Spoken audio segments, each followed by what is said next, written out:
तो राधा मेरी मात है,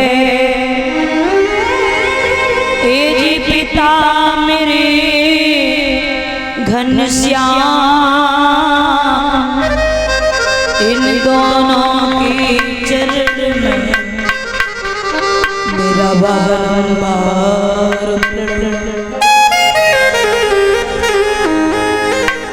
तो भगवान ने हमें न बिसारियो, चाहे लाख लोग की मिल जाए और हमसे तुमको बोती है, पर तुमसे हमको तो कथा शुरू ये होती है कि कथा शुरू अभी होती है और आबीर हनुमान और आई के आसन लीजियो तेज पुत्री बलवान।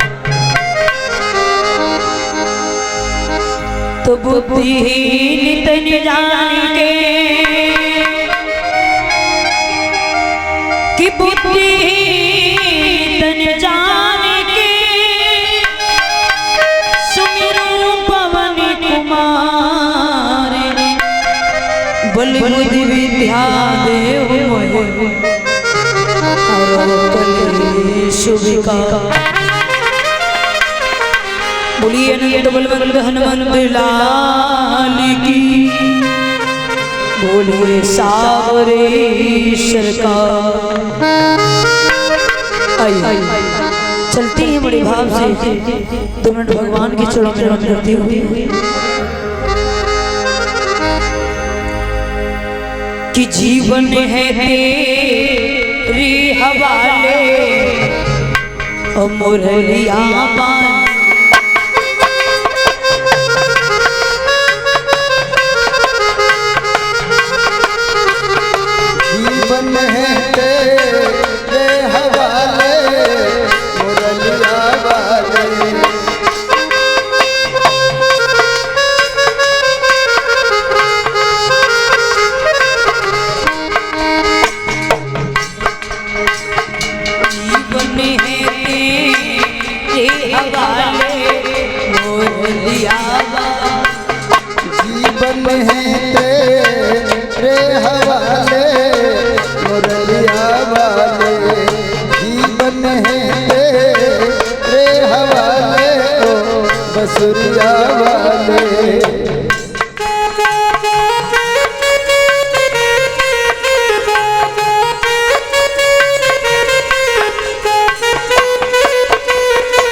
जीवन है तेरे हवाले बसुरिया वाले, जीवन है तेरे हवाले ओ मुरलिया वाले।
जीवन है तेरे हवाले मुरलिया वाले, जीवन है तेरे हवाले बसुरिया वाले।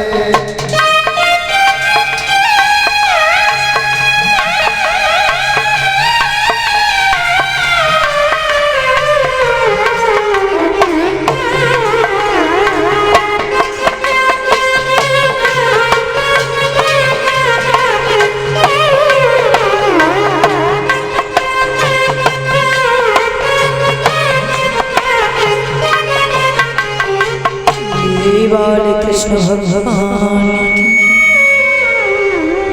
प्रातः स्मरण श्री सद्गुरु भगवान के चरणों में बड़ी भाव से नमन करते हुए सूक्ष्म रूप में विराजमान समस्त देवी जन योगी जन जगत की अधिष्ठात्री देवी मां श्री राधा जी के चरणों में बड़ी भाव से नमन करते हुए ये पावन स्थान, ये पावन भूमि, सभी संत भगवानों को मैं दिल से नमन करती हूँ। आइए भगवत भाव से कथा में प्रवेश करते हैं।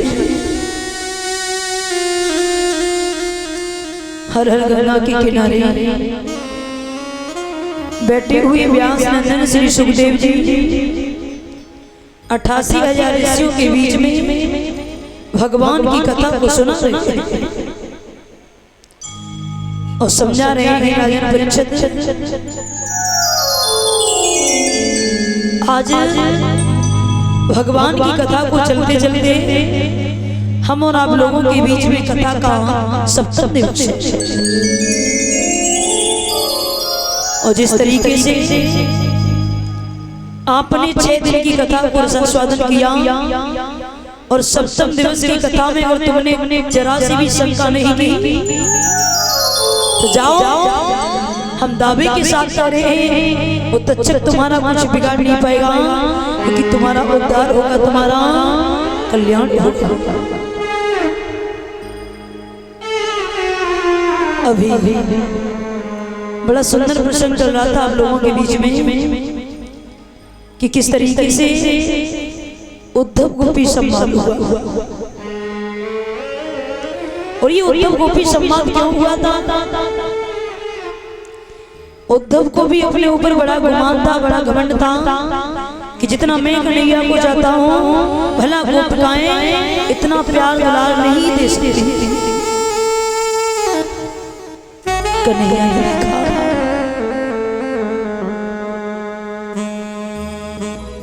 तो 2 पत्र लिखे और कहा कि एक पत्र हमारी राधा प्यारी सखियों को दे देना और दूसरा पत्र बाबा नंद यशोदा को दे देना। पत्र लेकर के जिस समय पहुंचे हैं उद्धव, क्या देखा है? वो गोपिकाएं भगवान कन्हैया की वीर वेदना में वैराग्य हो चुकी थी। उद्धव ने देखा पत्र तो दे दिया, लौट लौट के श्याम के पास जब आए तो कन्हैया को सारा वृतांत बताया और कहा है श्याम, अरे हम तुम्हें क्या जा सकते हैं, वो गोपिकाएं तुम्हारी वीर वेदना में पागल हो चुकी हैं। उद्धव ने कहा और जब उद्धव ने कहा श्याम सुंदर से तो कन्हैया ने कहा रे उद्धव, इसीलिए तो मैंने तुम्हें भेजा था कि तुम्हें अपने ऊपर बड़ा गुमान था कि जितना मैं कन्हैया को चाहता हूँ वो गोपिकाएं भला क्या प्यार कर सकती। आज देख लिया क्या हाल है गोपिकाओं का। उद्धव ने जवाब दिया श्याम, हकीकत बात अगर पूछी जाए, मेरे दिल की धड़कन को अगर देखा जाए तो मैं तुम्हें कुछ भी प्यार नहीं कर सकता जितना कि गोपिकाएं तेरी विरह वेदना में इतनी व्याकुल है कि कोई अगर कुएं से जल भर रही है तो उसे ये याद नहीं है कि कुएं के अंदर बाल्टी है तो उसे खींचे या नहीं खींचे। श्री सुखदेव जी बोले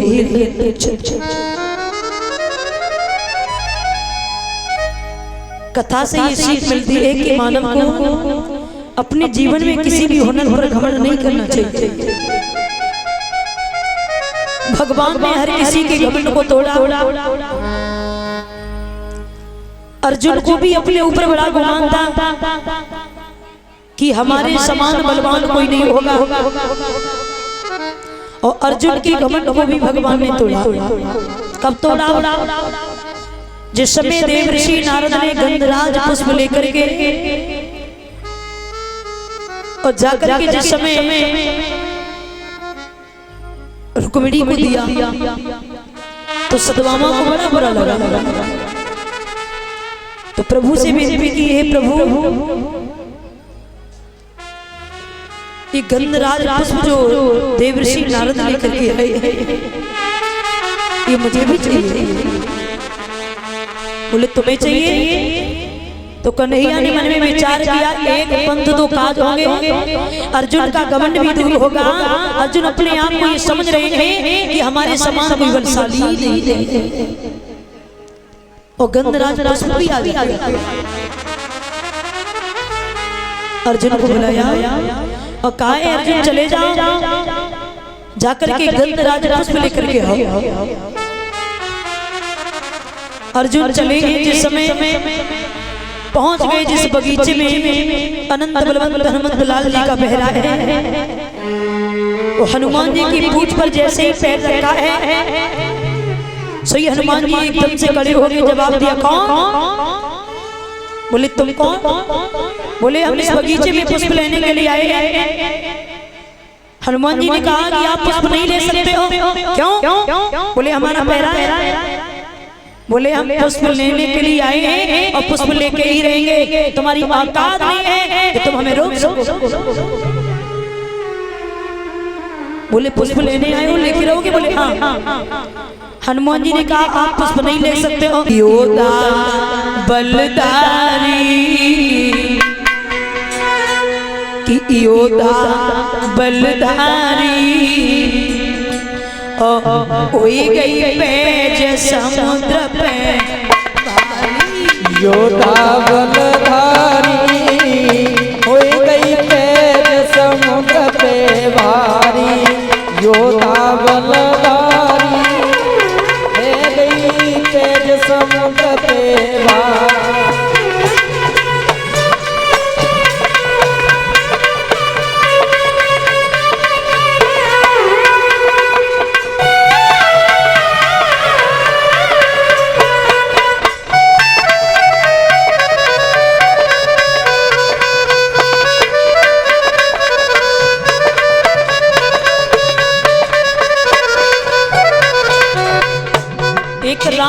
हैं, दूसरा कृष्ण भक्त है। जब दोनों में घमासान युद्ध छिड़ गया तो अर्जुन ने कहा है, अरे बंदरी के बच्चे क्या परिचय है तेरा, कहाँ का रहने वाला है, अरे क्या नाम है तेरी माँ का। तो हनुमान जी ने जवाब दिया, सुनो त्रेता युग में सीता हुई माई, तो बतिया के रघुराई।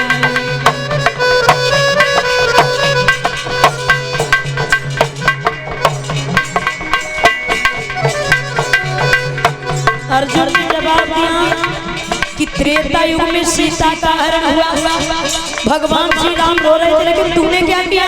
बोले सुनो त्रेता युग में सीता हुई माई, तो बतिया के रघुराई।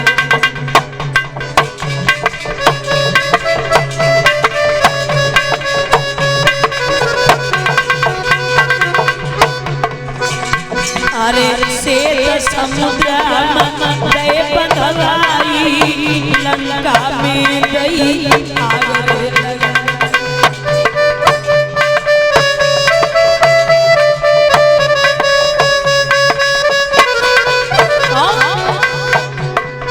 अरे के अंजनी महातारी, अंजनी महातारी हुई गई पैर समुद्र पे भारी। अंजनी महातारी हुई गई पैर समुद्र पे भारी।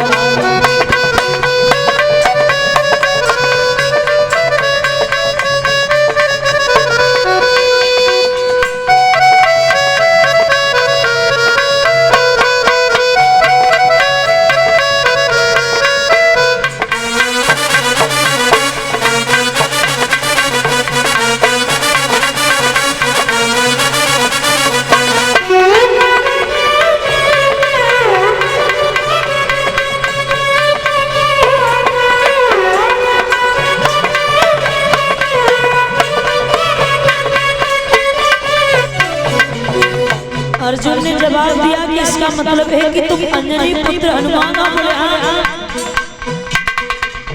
बोले कह रहे हो कि सीता का हरण हुआ। अब वो हमने सुना है कि समुद्र में जब पुल बना था तो तुमने अकेले नहीं, वहां तो सब लोग शामिल हुए थे। और काश इस जगह में होता तो सुनो त्रेता युग में जो होते बनते पुल को बनवा।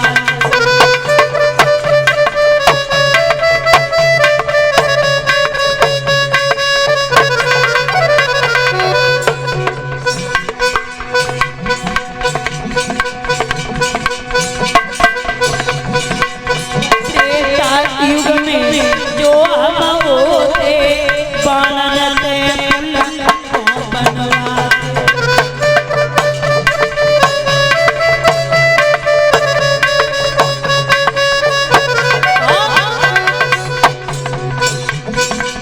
सारी सेना पार ले जाते बालावण को घर में गिरा।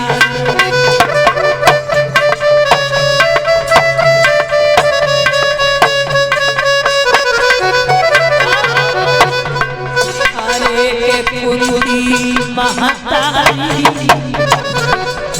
उड़ी गई पेड़ सब। कुंती महातारी हुई गई पेज समुद्र पे भारी। दोनों बलकारी हुई गई पेज समुद्र पे भारी।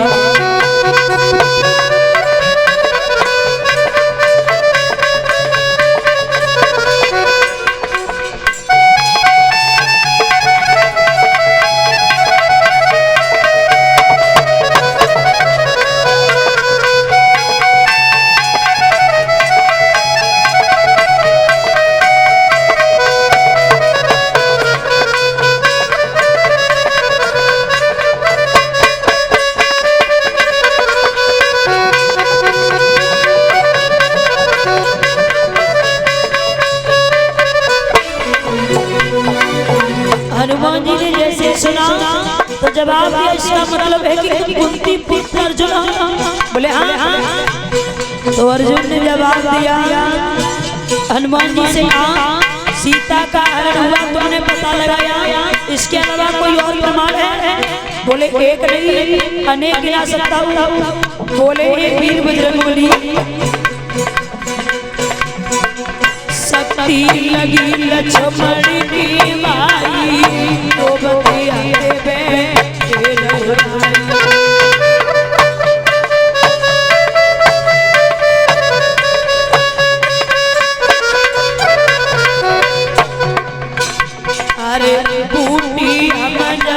लग नहीं पाई पूरो पर्वती लाए।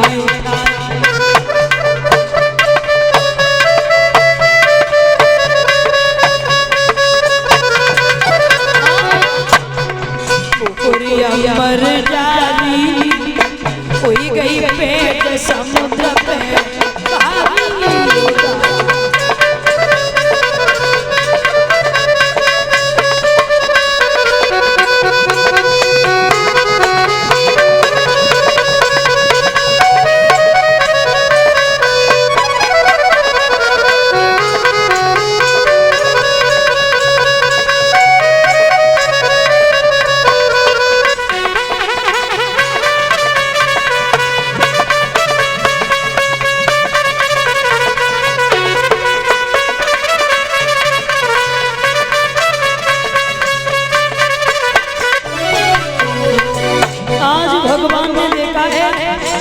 कि आज अर्जुन तो भिड़ गए, एक राम भक्त है दूसरा कृष्ण भक्त है। हनुमान जी ने जवाब दिया है एक कुंती पुत्र अर्जुन, हमने तो तुम्हें एक नहीं दो प्रमाण गिना दिए, लेकिन तुमने कौन सा काम किया? तुम अपने आप को बलशाली कैसे कह सकते हो? तो अर्जुन ने जवाब दिया सुनो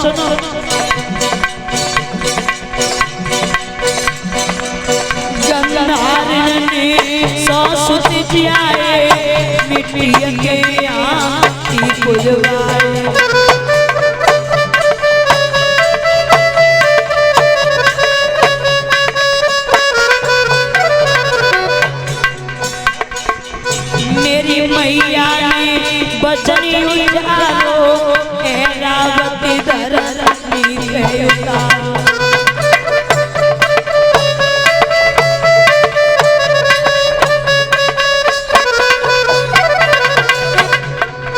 अरे बड़ी फिर लाचारी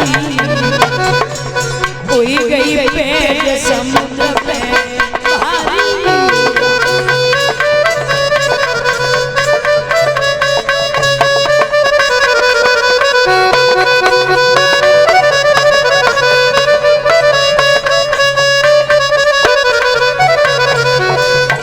हनुमान जी ने जवाब दिया है कुंती पुत्र जो तुम अपनी प्रशंसा करने में लगे हो, हम अपनी प्रशंसा कर रहे हैं।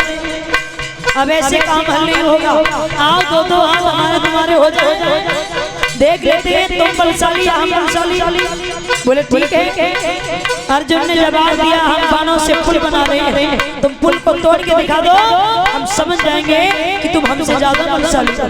बोले ठीक है, हुआ ऐसा।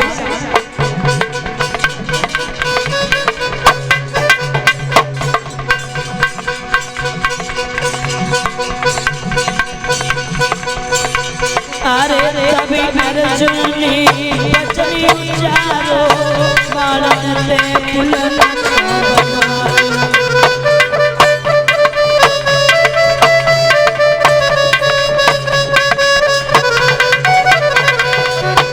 अरे पड़ बाण पारत ने मारे चेत समुद्र बने पड़ा।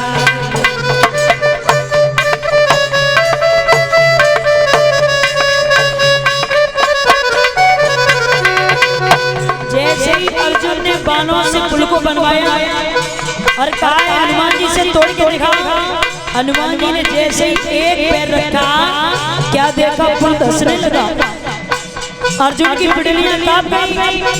विचार किया इसका मतलब ये हमसे ज्यादा बलशाली हुआ ऐसा।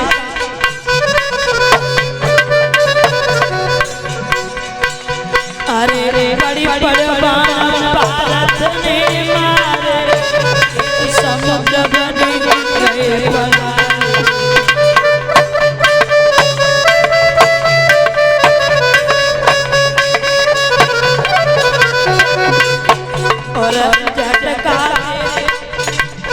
अंजनी हमारी कच्छप बनी आई गए बनवारी।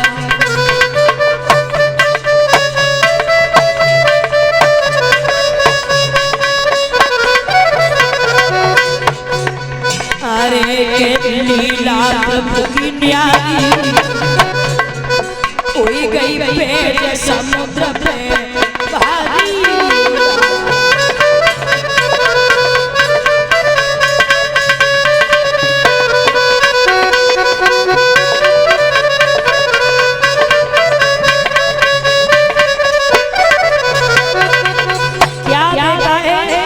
अर्जुन ने जैसे ही बाणों से पुल बनाया, हनुमान जी ने एक झटका दिया, पुल टूटने लगा।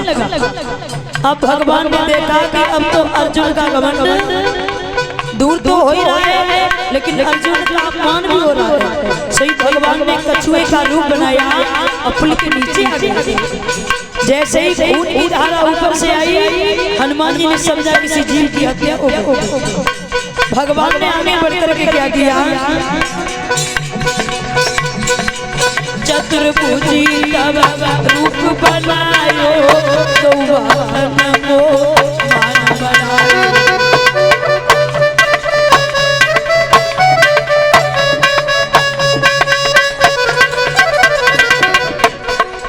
अरे लीला हर की न्यारी हुई गई पेट समुद्र पे भारी।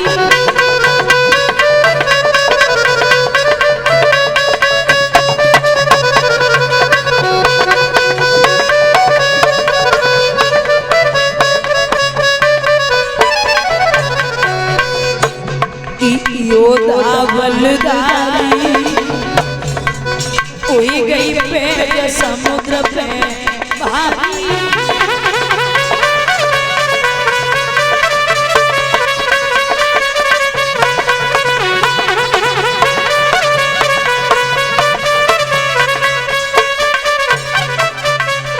याद रखना भैया, कहते हैं कि कभी भी मनुष्य को अपने जीवन में किसी भी हुनर पे घमंड नहीं करना चाहिए। कोई कितना बड़ा धनवान है, कोई कितना बड़ा बलशाली है, किसी के पास सुंदरता है, वो तो सब आपके लिए है, किसी और के लिए। अर्जुन के घमंड को भगवान ने तोड़ा। एक पंथ दो काज हुए। इस कथा से भी सीख मिलती है कि आप चाहे करोड़ों की दौलतों में क्यों ना खेल लो, लेकिन कभी धन का भी घमंड मत करना, क्योंकि माया भी किसी की सगी नहीं हुई।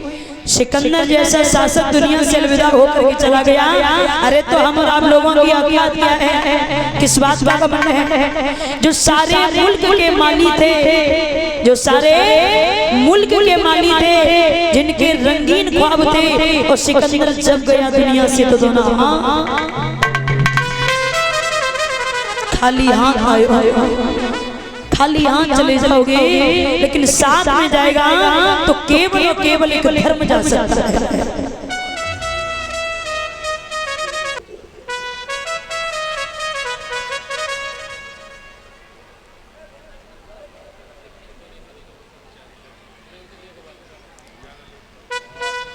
और इसी के साथ साथ इन नोटों का हार बना के जो मुझे सम्मान किया है, ये अर्चना डॉक्टर विनोद जो मनसुखपुर के रहने वाले हैं, उनकी तरफ से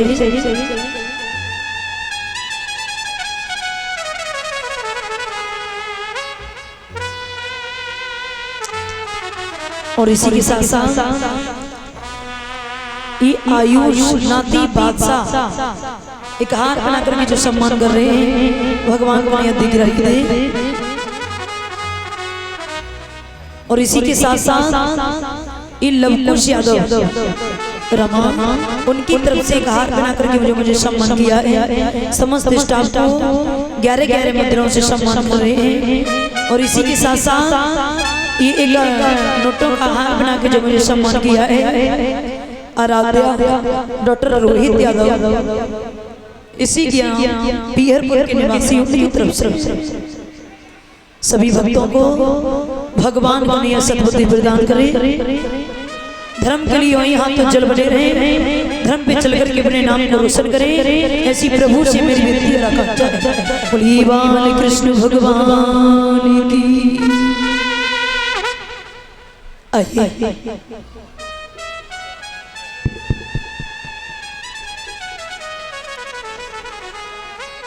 महाराज श्री सुखदेव जी बोले, हे राजन परीक्षित, अब आइए देखते हैं कि भगवान योगी राधे कृष्ण का विवाह सर्वप्रथम रुक्मिणी के साथ में कब, कैसे और कहां हुआ। एक विद्वान कह रहा है कि कन्हैया का एक विवाह नहीं, दो विवाह नहीं, बल्कि श्याम सुंदर के 8 विवाह हुए थे। और एक कवि कहता है 8 थोड़ी ना हुए थे, भगवान श्याम सुंदर के विवाह जो हुए थे 16,108 हुए थे। कोई कह रहा है 16,108 थोड़ी ना हुए थे, 16,109 विवाह हुए थे। अनेक अनेक कवि हैं और अनेक अनेक मत हैं दादा। कथा के माध्यम से हम सभी भक्त आज जानेंगे कि कन्हैया का विवाह रुक्मिणी के साथ में सर्वप्रथम कब, कैसे, कहां हुआ।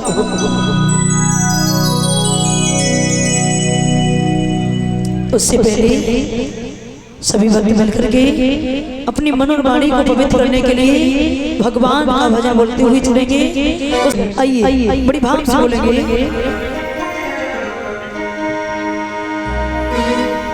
कि कर ले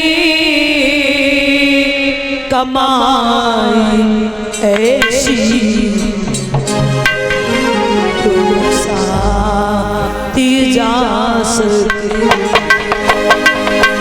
कर ले कमाई ऐसी जो साथ जा सके, कर ले कमाई ऐसी जो साथ जा सके।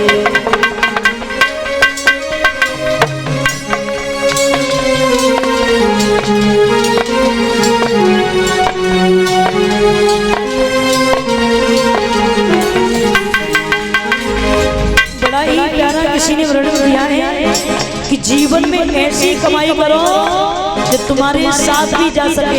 लिखा है कर ले कमाई ऐसी जो साथ जा सके।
जीवन बिता दिया।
करके बड़े भाव से बोलते हुए चलेंगे।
एक बार जो भी राधा रानी के पुजारी है, मस्ताने हैं, बड़े भाव से ऊंचे ऊंचे हाथ उठा करके और तालियों का सहारा देते हुए चलेंगे। माता केवल आज की बात है, वो भी 2-3 घंटे की बात, उसके बाद सोमनाथ आप लोगों से कहने के लिए नहीं आएंगे, है ना? तो बड़े भाव से लंबे लंबे हाथ उठा करके और कहते हैं किसी ने कहा भी कि पागलों की महफिल में आनंद भरे लक्ष्य और ओ भैया हमें तो पागल ही रहने दो, हम तो पागल ही अच्छे भाव से बोलते हुए चलेंगे।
और इसी के साथ साथ ये परम सम्मानीय मामा श्री मोहन यादव जी के मित्रगण जिनका राजकोट से आना हुआ, कुछ सभी का सम्मान कर रहे हैं।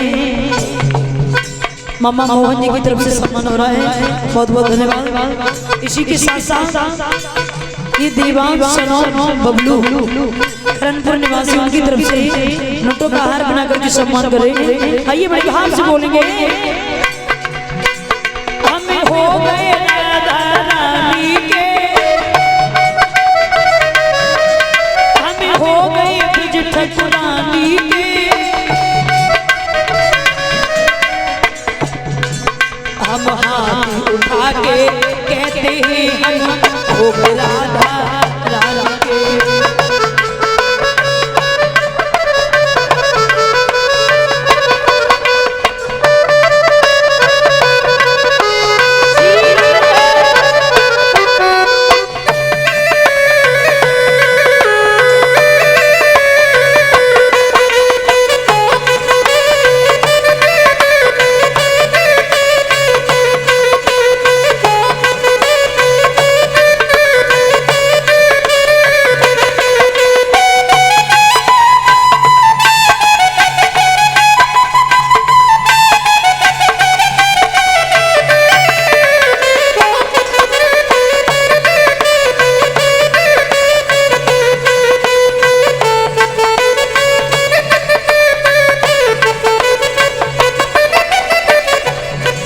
कोई बुरा कहे भाई कहने दो, कोई भला कहे भाई कहने दो, हम ध्वजा उठा के कहते हैं हम हो गए राधा राधा के।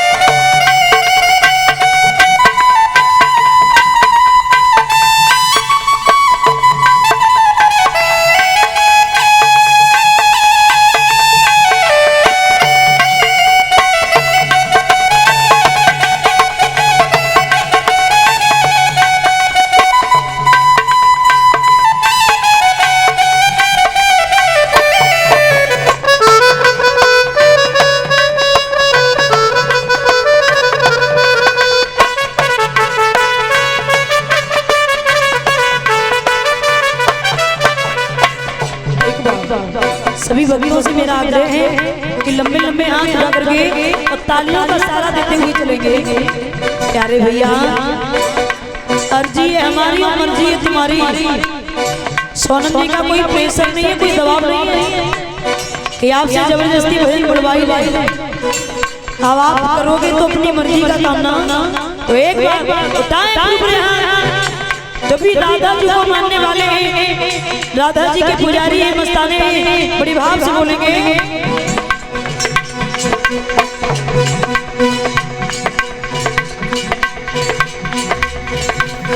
मेरी बीती उमरिया सारी, मेरी बीती उमरिया सारी, बुला लो बुला लो बुला लो, वृंदावन में बुला लो।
मेरी बीती उमरिया सारी, बुला लो बुला लो बुला लो, वृंदावन गिरिधार बुला लो, वृंदावन गिरिधार बुला लो।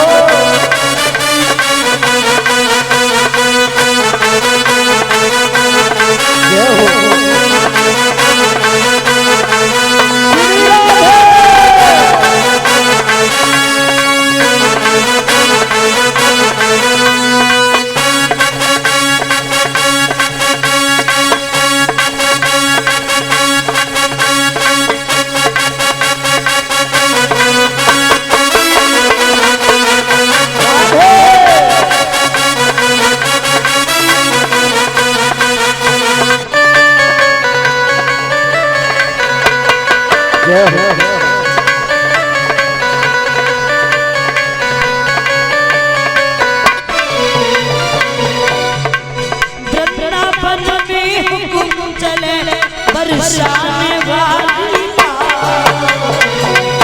मेरा श्याम दीवाना है, मेरा श्याम दीवाना है, उस राधा प्यारी का।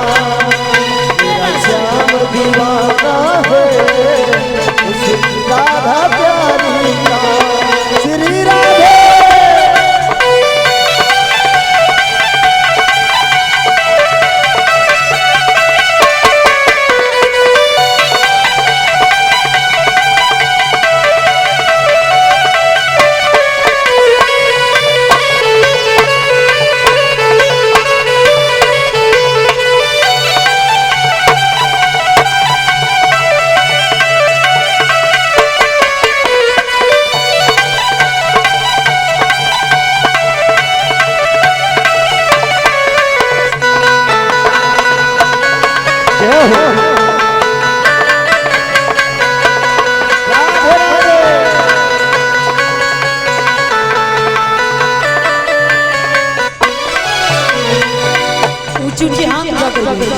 बड़ी भाव से बोलेंगे। किसी ने कहा नहीं कि बिना प्रकाश के उजाला हो नहीं सकता, और बिना दिल के दिलवाला हो नहीं सकता। जो नाम बजाए मेरे सावरिया सेठ के भजनों में ताली, वो मेरे मोहन का दीवाना हो नहीं सकता। तो ऊंचे ऊंचे हाथ उठा करके बड़ी भाव से बोलेंगे।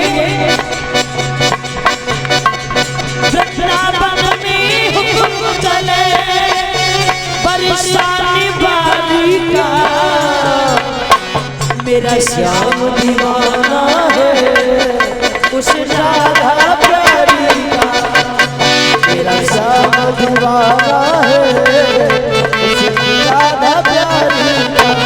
श्री राधे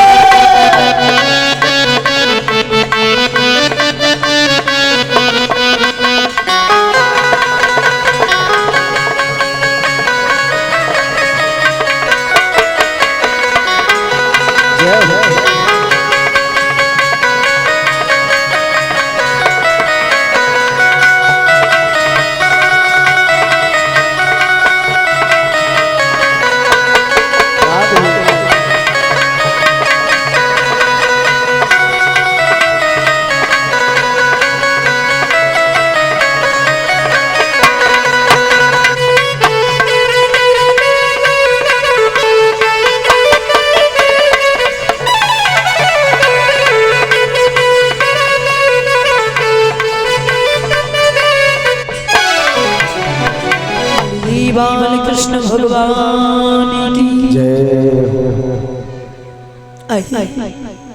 वही गौर करते हैं कथा का प्रसंग चल रहा था। महाराज श्री सुखदेव जी बोले ही राजन परीक्षित, जिसे आज हम और आप लोग कुदरकोट के नाम से जानते हैं, जिसका नाम पहले कुंदनपुर था, और इसी कुंदनपुर में एक भीष्मक नाम के राजा हुए। बड़े सुंदर राजा हुए हैं, जिनके घर में चार बेटों का जन्म हुआ। भगवान की कृपा से असीम अनुकंपा से इनके घर में महाराज एक बेटी का भी जन्म हुआ। और जब बेटी का जन्म हुआ तो क्या देखा है, अकस्मात देव ऋषि नारद का आगमन हुए। और जिस समय नारद को देखा है भीष्मक ने, तो भीष्मक ने कहा है देव ऋषि नारद, घर में एक बेटी का जन्म हुआ है, क्या तुम उसकी दिशा को बता सकते हो? बोले क्यों, कहाँ है तुम्हारी पुत्री, जरा लेकर के आओ। भीष्मक जिस समय अपनी पुत्री को हाथों में लाई,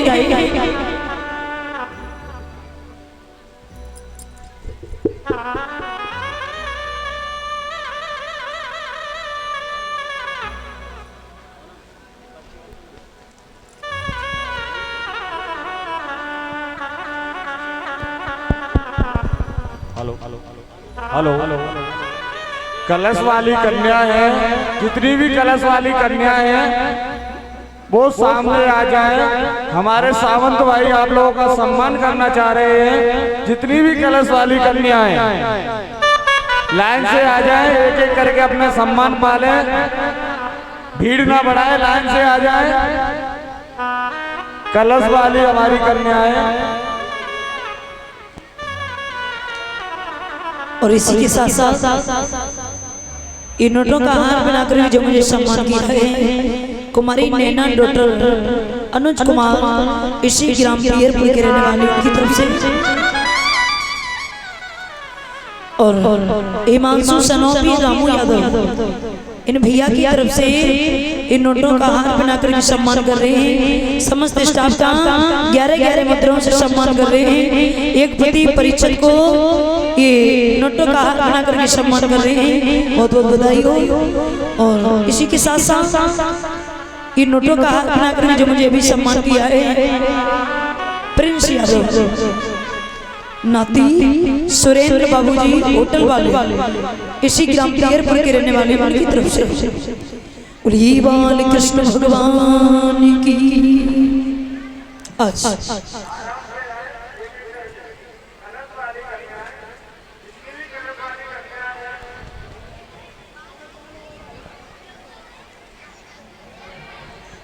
भीष्मक जिस समय बेटी को लेकर के आए हैं और देव ऋषि नारद ने जिस समय बेटी की हस्तरेखा को देखा तो जवाब दिया है, हे भीष्मक, ये कोई साधारण बेटी नहीं है। क्यों? बोले हम बताते हैं कि इसका क्या नाम है और किसके साथ विवाह संपन्न होगा। देव ऋषि नारद समझाते हुए बोले,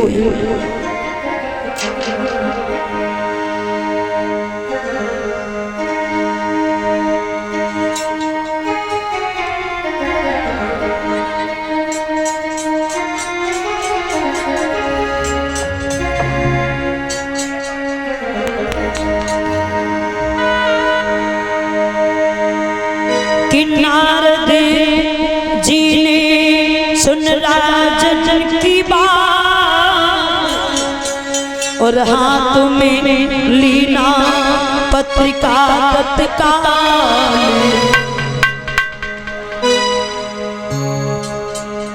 हंस के कह देना सोना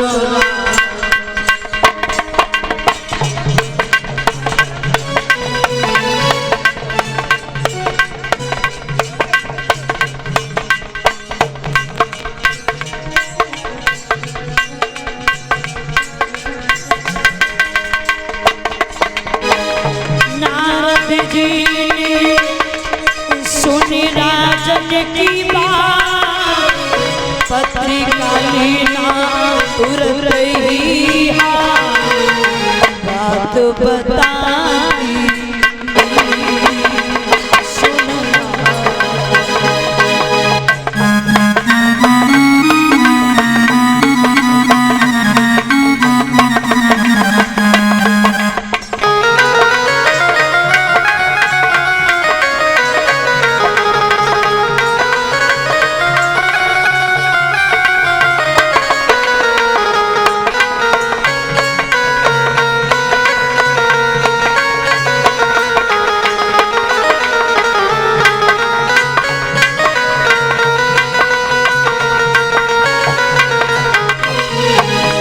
ऋषि नारद ने जवाब दिया है और कहा ही महाराज भीष्मक ये कोई पुत्री साधारण नहीं है बल्कि भगवान कन्हैया जैसे दामाद बनके तुम्हारे घर में आए हैं और इस बेटी का नाम रुक्मिणी है। भीष्मक ने सुना कि कन्हैया जैसे दामाद वो भी हमारे घर में अगर आ गए तो मेरा तो जीवन धन्य हो जाएगा।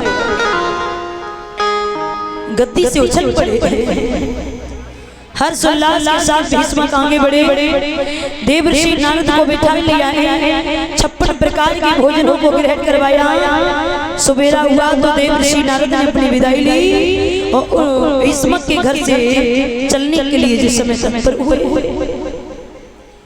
विदाई करने के बाद भीष्मक जिस समय घर लौट के आए हैं अब धीरे धीरे रुक्मिणी अपने आंगन में थोड़ी सही और एक बात याद रखना भैया कहते हैं कि जिस घर में बेटी शादी के योग्य हो जाती है ना तो मैया और बबुल को अपनी धी को देख के चैन नहीं पड़ता है क्योंकि बेटी का विवाह भी करना है धन भी एकत्रित करना है सुंदर सा वर भी देखना है। अब रुक्मिणी की माँ को चिंता बढ़ी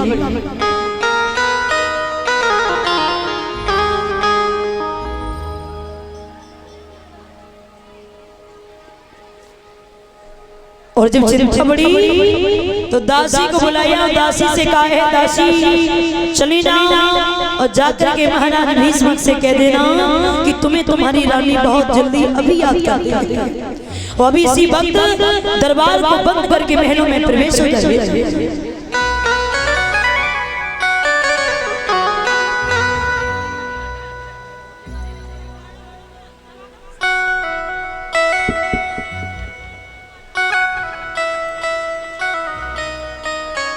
दासी को जिस समय आदेश दिया है महारानी के कहने के अनुसार दासी चलने के लिए उद्यत हुई जाकर के जैसे ही पहुंची गए दरबार में और कह दिया है महाराज भीष्मक तुम्हें तुम्हारी रानी याद कर रही है अभी तो आया था इतनी जल्दी क्या बात हो गई बोले कोई पता नहीं। भीष्मक रानी ने देखा सुंदर से आसन पे बैठा लिया और कहा है महाराज बुलाने का केवल और केवल एक ही कारण था। कौन सा कारण है? बोले बेटी घर में शादी के योग्य है लेकिन तुम्हें ये नहीं पता है कि सुंदर सा वर सुंदर सा घर बेटी के लिए बहुत जल्दी देखे।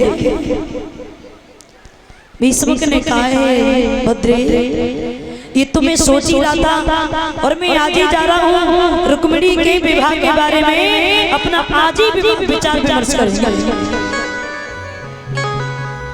चले भीष्मक दरबार में पहुंचे और इधर एक दिन का जिक्र है कि रुक्मिणी नाद होकर के अपने बालों को सुखा रही थी।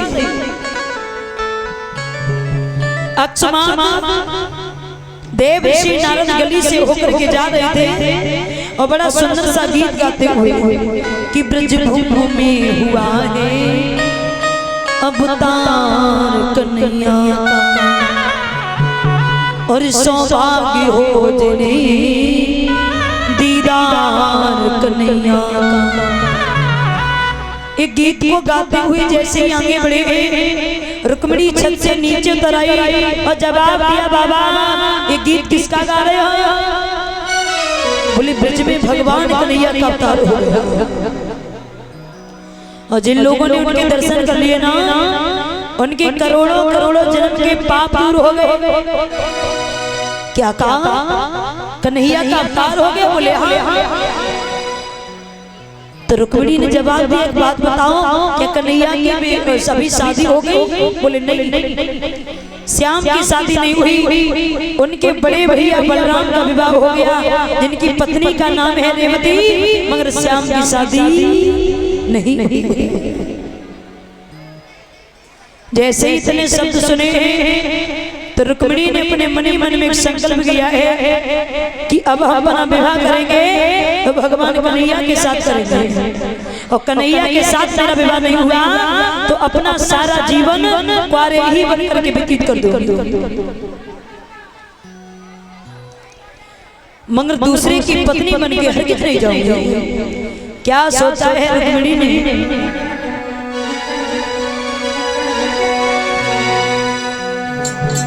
कि सोचने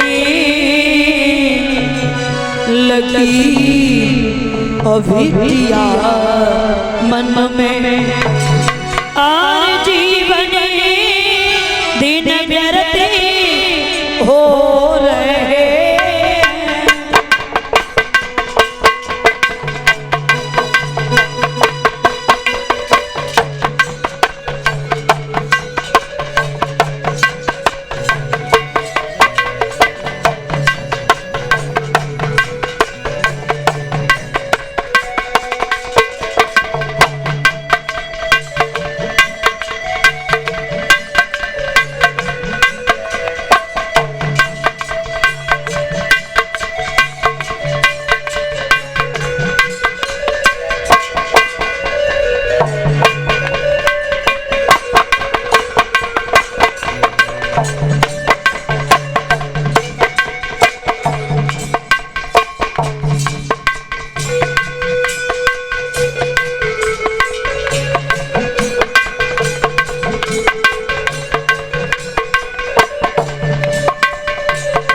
माया इसी जगह विराज रही और माया पति की धन सो रहे।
श्री केसरी चंद्र गुणगान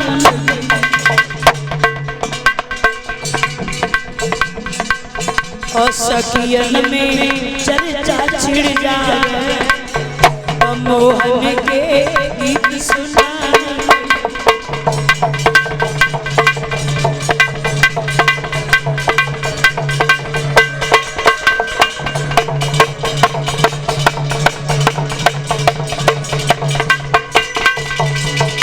जैसे ही रुक्मिणी ने सुना है कि कन्हैया का विवाह नहीं हुआ, मनी मन में संकल्प किया विवाह करेंगे तो कन्हैया के साथ में करेंगे और श्याम के साथ मेरा विवाह नहीं हुआ तो अपना पूरा जीवन यही व्यतीत कर दूंगी, मगर दूसरे की पत्नी बनके हरगिज नहीं जाऊंगी। चली रुक्मिणी महलों में प्रवेश हो गई, भीष्मक दरबार में पहुंचे, आदेश कर दिया सभा के लोगों हम अपनी बेटी रुक्मिणी का विवाह करना चाहते हैं, कोई ऐसा वर बताइए जिसका चरित्र एकदम दूध की तरह सफेद हो। एक कला हो गया, बोले महाराज क्या वर मैं बता सकता हूँ? बोले बिल्कुल। बोले मगध के राजा जरासंध के लिए कर दी जाए तो कैसी रहेगी? भीष्मक ने जवाब दिया, बोले दुष्ट कहने से पहले तुझे मौत क्यों ना गई? अरे तेरे जेब में छाले क्यों ना पड़ गए?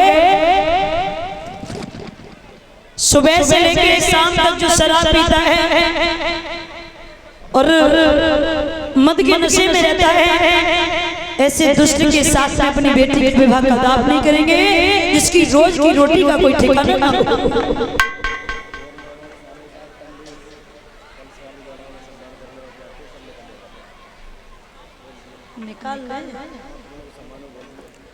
और जितनी भी कलश वाली बहनाएं हैं,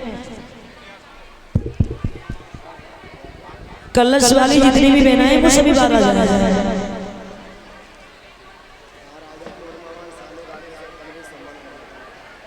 कलश वाली जितनी भी बहनाएं हैं वो सभी बाहर आ जाएं और हमारे परम सम्मानीय मामा श्री मोहन यादव जी के साले साहब कमलेश भैया और राकेश भैया की तरफ से जो सम्मान हो रहा है बहुत बहुत बधाई हो। जितनी भी कलश वाली बहनाएं हैं एक एक करके आ जाएं। बोली बाल कृष्ण भगवान की।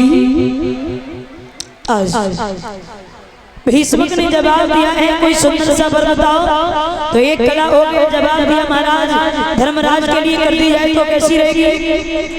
बोले वास्तव में धर्मराज धर्म का प्रतीक है, लेकिन दुर्योधन अधिकारी नहीं दे रहा है, कल उस घर में धाय मार भरेगी, तो ऐसे घर में हम अपनी बेटी का विवाह करना नहीं चाहते जिसकी रोज की रोटी का कोई ठिकाना ना।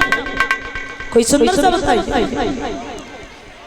बोले महाराज तो दुर्योधन के लिए कर दो। बोले लड़ाई तो होनी है, सुबह से शाम हो गई लेकिन रुक्मिणी के लिए किसी ने वर नहीं बता पाया। अंत में नतीजा ये हुआ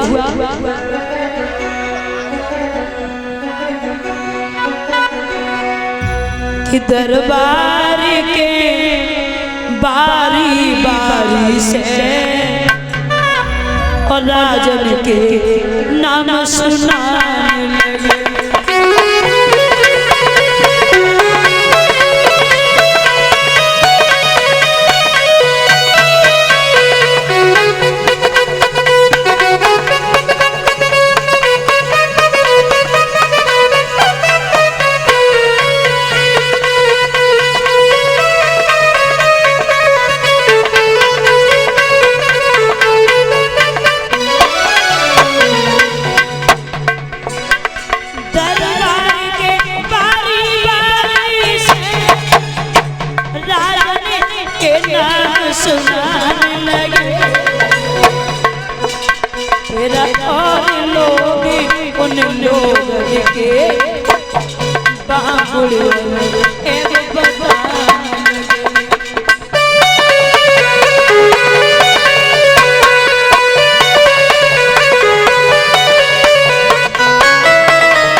सुबह शाम हो गई लेकिन रुक्मिणी के लायक किसी ने वर नहीं बता पाया। अंत में जो महाराज भीष्म का सबसे छोटा वाला पुत्र था खड़ा हो गए, जवाब दिया पिताजी क्या पर हम बता सकते हैं? बोले बिल्कुल। कौन है, क्या नाम है, काका रहने वाला है? बोले भारत के भूषण करमवीर यादव सरकार द्वारकाधीश कन्हैया नाम सुना है। तो भीष्म ने जवाब दिया है बेटा ये तो मैं सोच ही रहा था, तुमने तो हमारी मुंह की बात ही छीन ली। आज ही भगवान कन्हैया के लिए टीका भेज दो।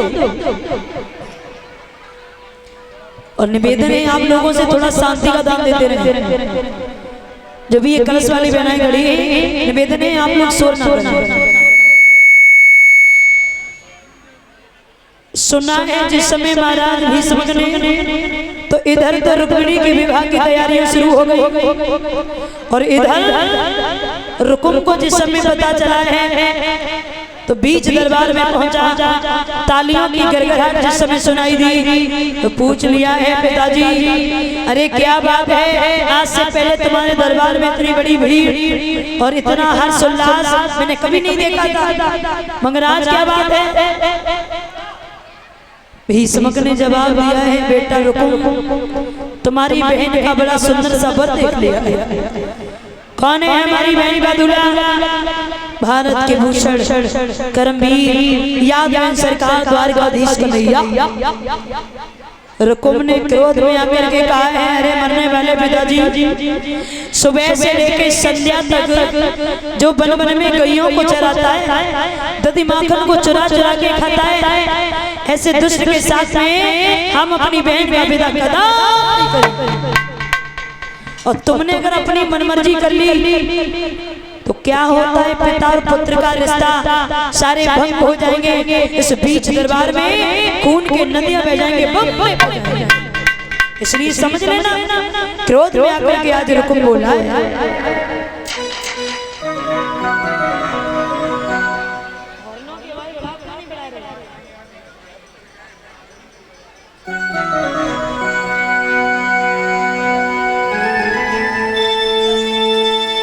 कि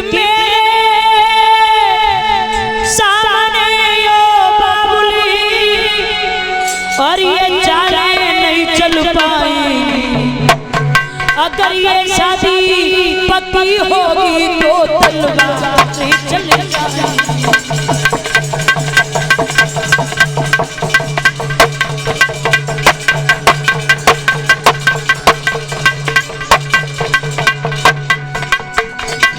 क्रोध में आकर के रुकुम ने जवाब दिया पिताजी बहन का विवाह कन्हैया के साथ कर दिया, हमसे बुरा कोई नहीं होगा। सुना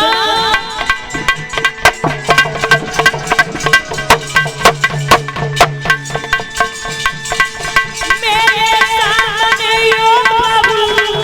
जय श्री राधे।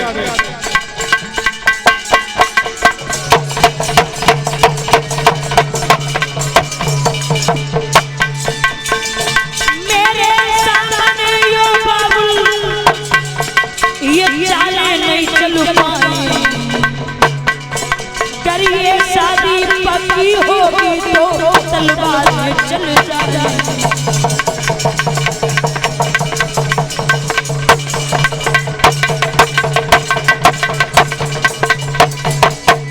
रुकुम ने जवाब दिया पिताजी बहन का विवाह कन्हैया के साथ में कर दिया तो हमसे बुरा कोई नहीं होगा। भीष्मक ने जवाब दिया है पुत्र अभी तो हम अपना विचार विमर्श कर रहे हैं, तेरी नजर में कोई भी लड़का हो तो तू भी बता ले। बोले बड़ा सुंदर है, जीवन निकल जाएगा, ऐसा लड़का नहीं ढूंढ पाओगे। कौन है, क्या नाम है, कहाँ का रहने वाला है? बोले सुनना चाहते? बोले बिल्कुल। जैसे ही इतने शब्द सुने तो आज रुकुम अपने पिता भीष्म को अपनी बहन रुक्मिणी के लिए वर बताता हुआ नजर आया और कहा सुनो पिताजी अरे सुन बाबुल के बहन ने और रुक्मिणी आज समझा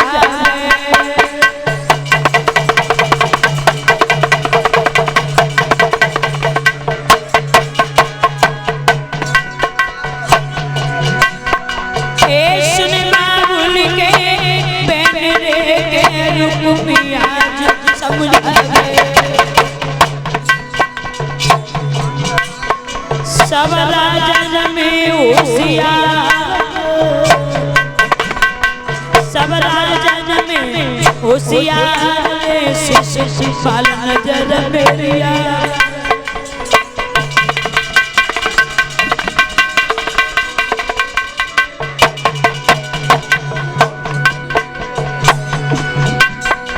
महाराज जरूर को बाके संसारी, राजा में होशियार कहीं ऊंची है बाकी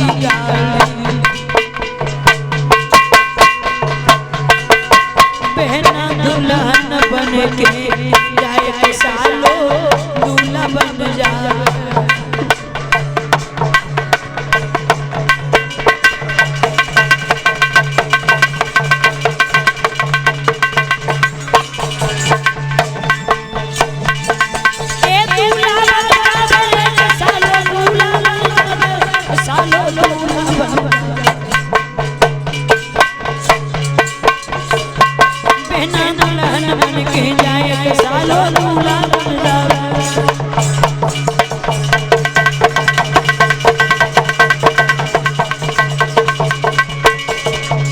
रुकुम ने जवाब दिया, पिताजी हम अपनी बहन का विवाह अपने सगे साले शिशुपाल के साथ करते हैं। भीष्मक ने जवाब दिया, मूर्ख बालक, जिसने अपनी बहन तुझे दी और तू अपनी बहन उसे देगा, वो तेरे से जीजा कहेगा, तू उससे कहेगा। बोले सब कुछ चलता है पिताजी, वो अपनी बहन कर मुझे दे सकता है तो हमें देने में कौन सी बड़ी बात है। भीष्मक ने जवाब दिया, सुनो, इकलौती मेरी बेटी है, इकलौती तेरी बहन है, कन्हैया के साथ विवाह होगा।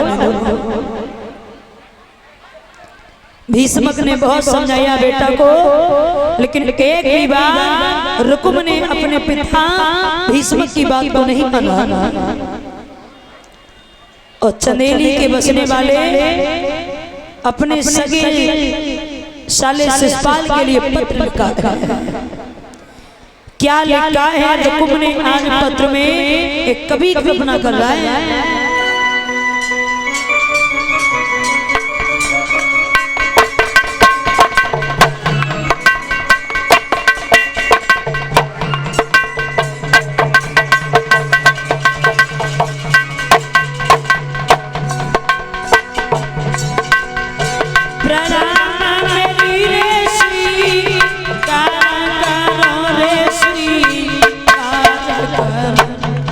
स्वीकार कर ओ भूप चलेरिया तेरे पापा।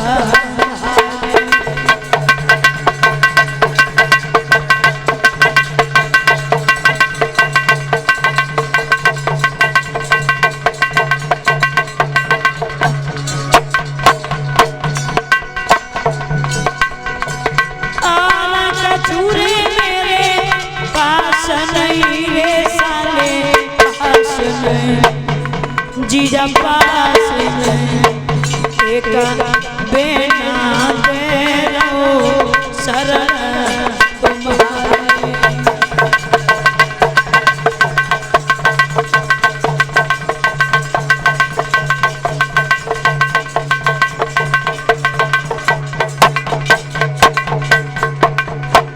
लास्ट पंक्तियों में रुकुम ने लिखा है, साले साहब होशियारी से आना, अकेले मत आना। क्यों? द्वारकाधीश के भैया का आने का भी चांस है, इसलिए सेना लेकर के आना। सुना, होशियारी से तुम दूल्हा बन दैया, दूल्हा हाँ जी दूल्हा मधुरा और बना।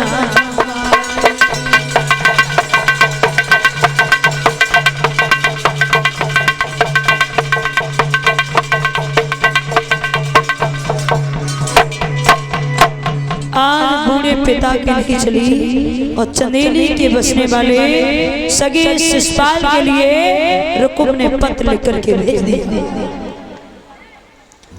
लाई ब्राह्मण पत्र को लेकर के जिस समय चले जा शिषपाल के हाथों में जिस समय पत्र दिया है,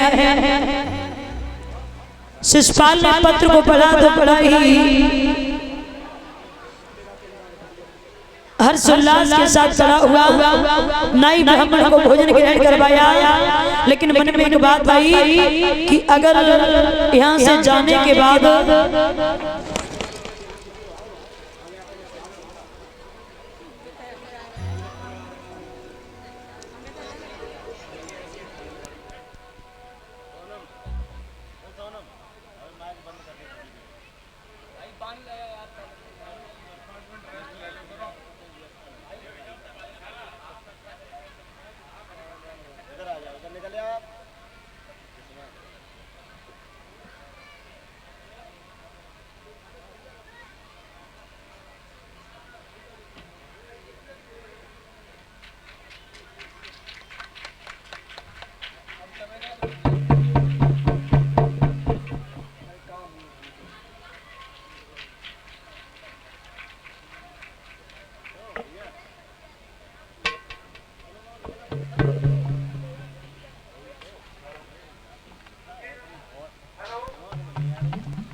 पैक करेंगे सीधो गाड़ी में पहुंचे।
बोलिए बाल कृष्ण भगवान की। और इसी के साथ साथ कन्हैया सनोम टोके इसी ग्राम पियरपुर के रहने वाले हैं, उनकी तरफ से नटों का हार बना के जो सम्मान किया है, भगवान को ये सब प्रतिफलित करे।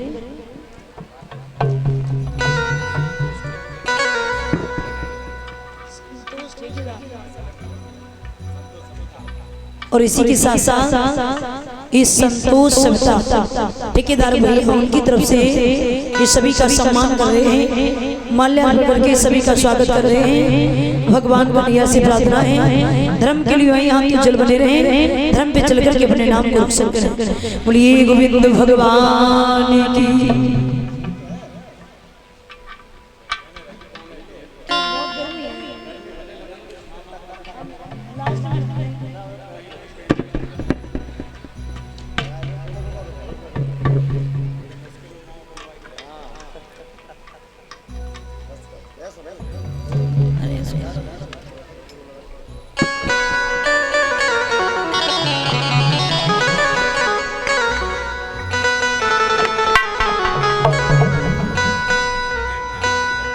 और इसी के साथ साथ इस सोनू सनोम डिप्टी नोटों का हार बना करके सम्मान कर रहे हैं। भगवान को यह सद्बुद्धि प्रदान करें।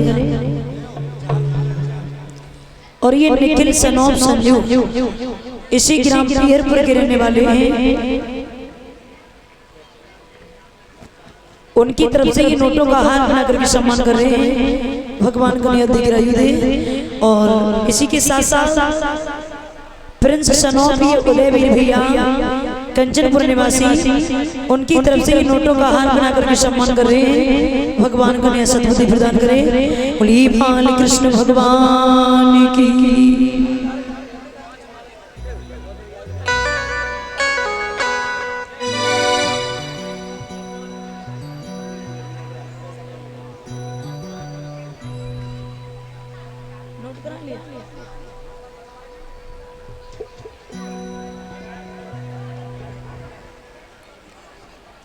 और इसी के साथ साथ परम सम्मानीय मामा श्री मोहन यादव जी की तरफ से और उनकी धर्म पत्नी यानी मामी जी की तरफ से ये चांदी का मुकुट बना करके और नोटों का हार बना करके जो मेरा सम्मान कर रहे हैं। भगवान बनिया से प्रार्थना है धर्म के लिए वही हाथ तो जल बने रहे, धर्म पे चल करके अपने नाम को रोशन करें। ऐसी प्रभु से मेरी विनती और आकांक्षा है। और इसी के साथ साथ परम सम्मानीय मामा श्री ब्रजेश यादव जी और मामी जी की तरफ से इस चांदी का मुकुट बना करके और नोटों का हार बना करके मेरा सम्मान कर रहे हैं। भगवान को दिग्रायु दे।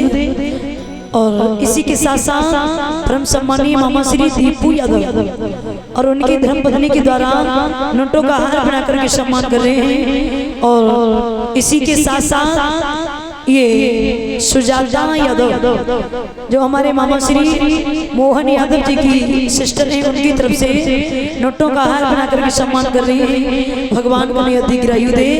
ऐसी प्रभु से मेरी विनती और आकांक्षा है। बोलिए बाल कृष्ण भगवान की।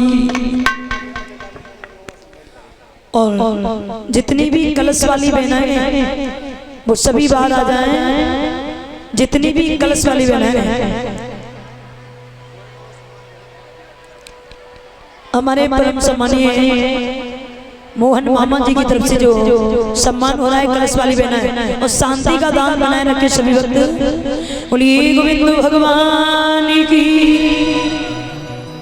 वहीं आ जाइए जहाँ कथा का प्रसंग चल रहा था। शिषपाल ने जिस समय पत्र को पढ़ा है नाई ब्राह्मण को भोजन ग्रहण करवाया, विचार किया है कि परमात्मा हमारे जैसे रिश्तेदार हर किसी के हों, लेकिन हमें ये आशा नहीं पूर्ण विश्वास है कि यहाँ से जाने के बाद ये नाई ब्राह्मण हमारी बहुत अफवाह उड़ाएगा। तलवार निकाली, नाई और ब्राह्मण का देहांत कर दिया। जाकर के भाभी के पास पहुंचे। भाभी से कहा है भाभी हमें बहुत जल्दी दूल्हा बनाओ। भाभी ताली बजा करके हंसने लगी। बोले पागल हो गए देवर, क्यों? बोले दूल्हा बन के कहाँ जा रहे हैं? बोले विवाह करने। किस जगह विवाह होगा? बोले कुंदनपुर में। किसके साथ? रुक्मिणी के साथ। भाभी ने जवाब दिया है कि रुक्मिणी के साथ विवाह तुम्हारा शिषपाल होश ठिकाने है या नहीं? बोले क्यों? बोले रुक्मिणी के साथ तुम्हारा विवाह कैसे होगा? बोले तुमसे जितना कहें उतना काम कीजिए, हमें दूल्हा बनाओ। तो भाभी ने जवाब दिया नहीं मान रहे हो तो आओ, हमारा क्या जा रहा है, हम दूल्हा बनाए दे रहे हैं। भाभी ने जिस समय शिषपाल को दूल्हा बनाया है तो क्या देखा है, बहुत बड़ा सुख हुआ।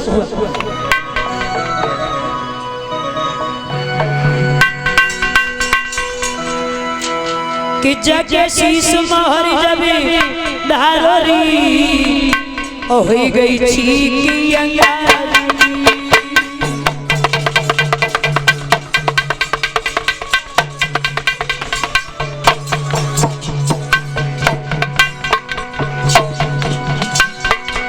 जग शीश मोहर जब धारोरी के हो गई छीकी अंगारी।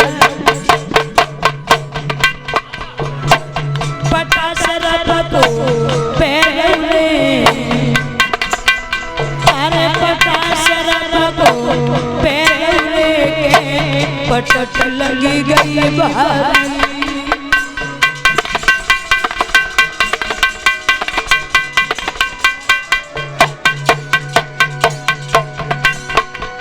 महाराज बिलैया घर में रोवतिया, दशा देख के बिल्लिया पे भाभी खिसियाया।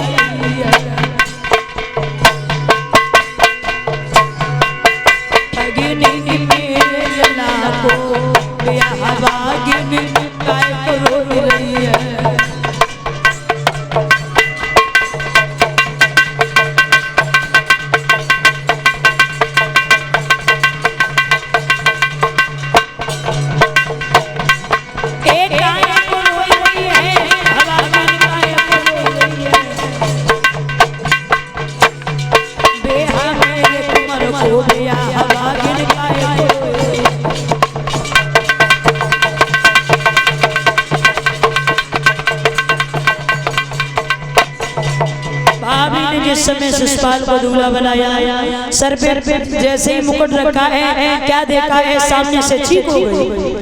पट्टे पर पैर रखा, शिषपाल को इतनी तेजी से चक्कर आया, पैर फिसला, जमीन पर गिर पड़े। घर के अंदर देखा तो बिल्ली के रोने की आवाज आ रही है। भाभी ने सारा दृश्य देखा तो शिषपाल को फिर समझाया, बोले अभी कुछ नहीं बिगड़ा, मान जाओ, कुछ नहीं बिगड़ा, मत जाइए विवाह करने के लिए। शिषपाल ने जवाब दिया, ये देखो कोई कमी तो नहीं रह गई, ज्यादा भाषण देने की कोई जरूरत नहीं है। भाभी ने देखा तो जवाब दिया है, शिषपाल तैयार हो चुके हो, लेकिन लगता भी आंखों में काजल नहीं लगा रहा। बोले फिर हमारी माँ की तरफ क्या देख रही हो, बहुत जल्दी जाओ, बहुत जल्दी हमारी आंखों में काजल लगा। भाभी ने जिस समय शिषपाल की आंखों में काजल दिया है तो उन आंखों के बीच में भाभी को एक अद्भुत नजर आया। क्या देखा है भैया कि काजल लागी देने ऊपर के नीन दिखाएगा पट्टा, और कचुठारी गाई रहेगी तेरे मन चाहे मिटलियां।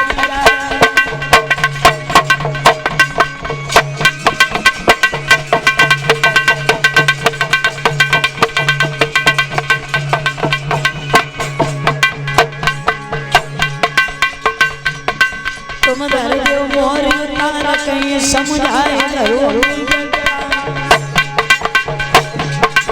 बांधे दूल्हाए बना रे गोरता।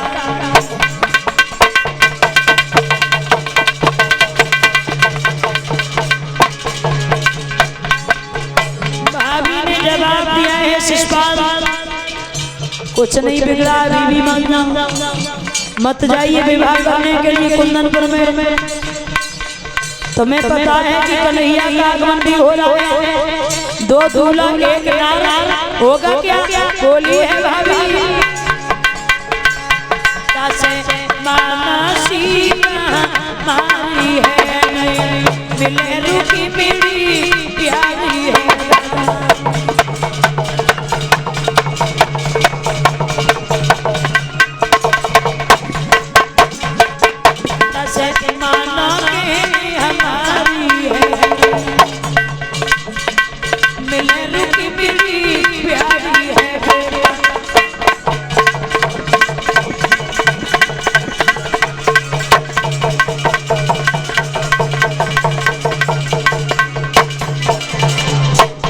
भाभी ने जवाब दिया, क्या है शिषपाल, कुछ नहीं बिगड़ा है आपका, मत जाइए विवाह करने के लिए कुंदनपुर। एक भी बार भाभी की बात को नहीं माना। मौसी के लड़का दंतवत से कहा कि भैया चले जाओ, सेना तैयार करो जाके। सेना सजी है तो 1000 2000 सेना नहीं, 10,000 20,000 सेना नहीं, प्रमाण मिलता है कि 11 अक्षौणी सेना सज के तैयार हुई। और पता है एक अक्षौणी कितने का होता है? एक अक्षौणी होता है 2,18,700। और सेना कितनी थी? 11 अक्षौणी सेना। जब सेना सज के चली है, शिषपाल जैसे ही आगे बढ़े, काला सर्प रास्ता काट गया, और आगे बढ़े तो बिल्ली भी रास्ता काट गई। शिषपाल ने अश्विनों को देखा, मन में विचार किया कि अब फिर रुक्मिणी के साथ में लगता विवाह नहीं होगा।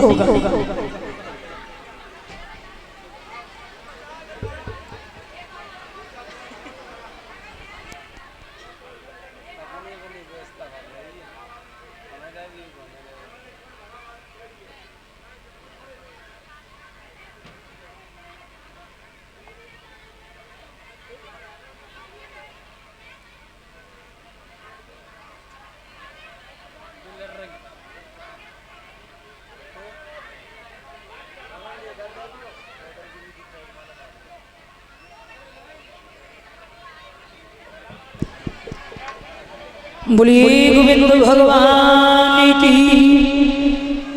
आज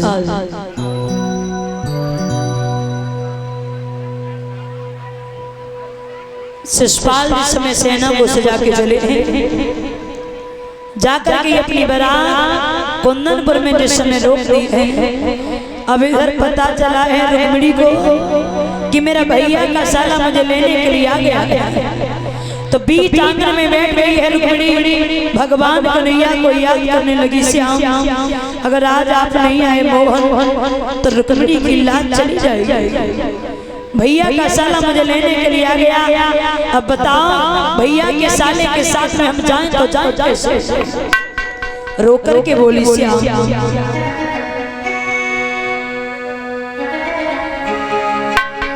के दीन नहीं कारी श्याम,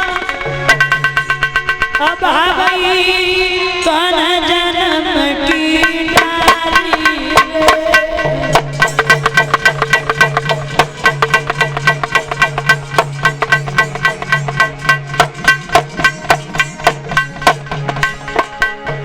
दीन नहीं कारी श्याम, भाई कौन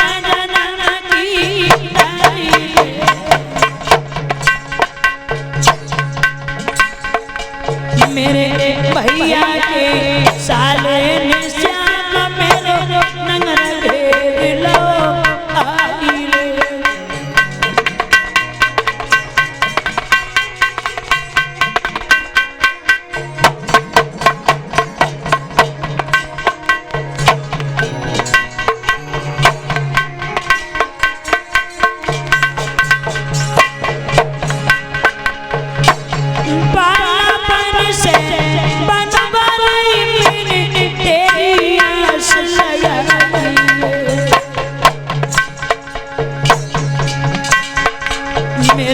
भैया करिया नाना बनो शिशु पालो बुलवा।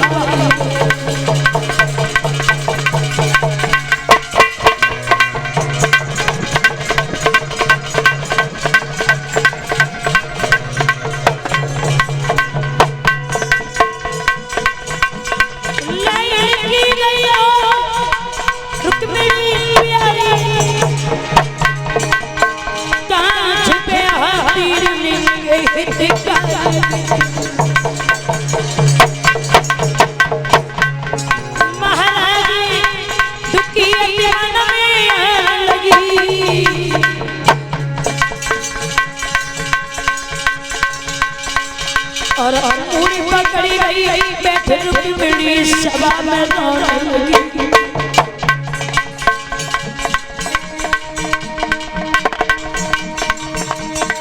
कैसे मुरलिया वालों मिले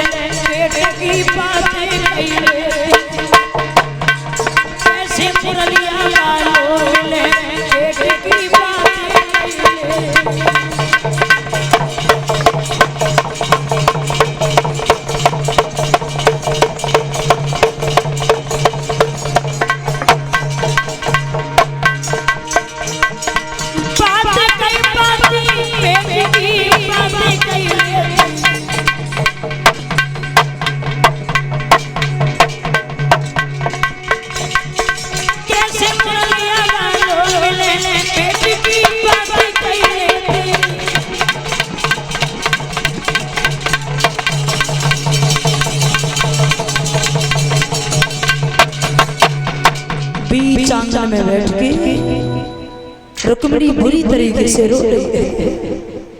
क्या देखा है? अक्षमात ब्राह्मण देवता का आगमन हुआ।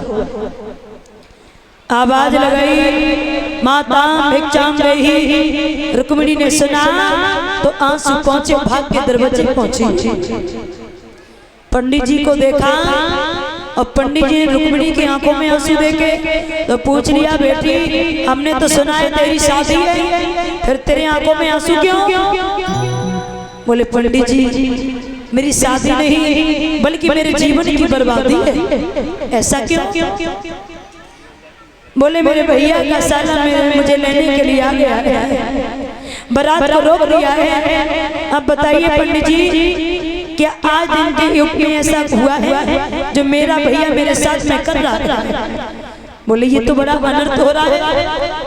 तेरा भैया अपने साले के साथ में तेरा विवाह? पंडित जी हाँ, क्या तुम मेरा एक काम कर सकते हो? कौन सा काम? बोले मेरा पत्र भगवान कन्हैया तक पहुंचा दो। पंडित जी ने जवाब दिया है, माँ बुढ़ापे का शरीर है, इंद्रियां शीतल पड़ गई, द्वारका बड़ी दूर है, जाने में मजबूर हूं, मैं नहीं जा पाऊंगा। रुक्मिणी ने जवाब दिया, पंडित जी अगर आप नहीं गए तो आपके सामने ही मैं अपनी आत्महत्या कर लूंगा। पंडित जी बहुत चौके से पड़ गए। जवाब दिया, अब ये लड़की खामे काम हत्या लगा देगी। सही पंडित जी ने धीरे से पूछ लिया, ये बताओ कन्हैया को कभी देखा है या पत्री भेजने में लगी हो? बोले देखा भी है और मेरी बात भी हुई। बोले कब देखा है?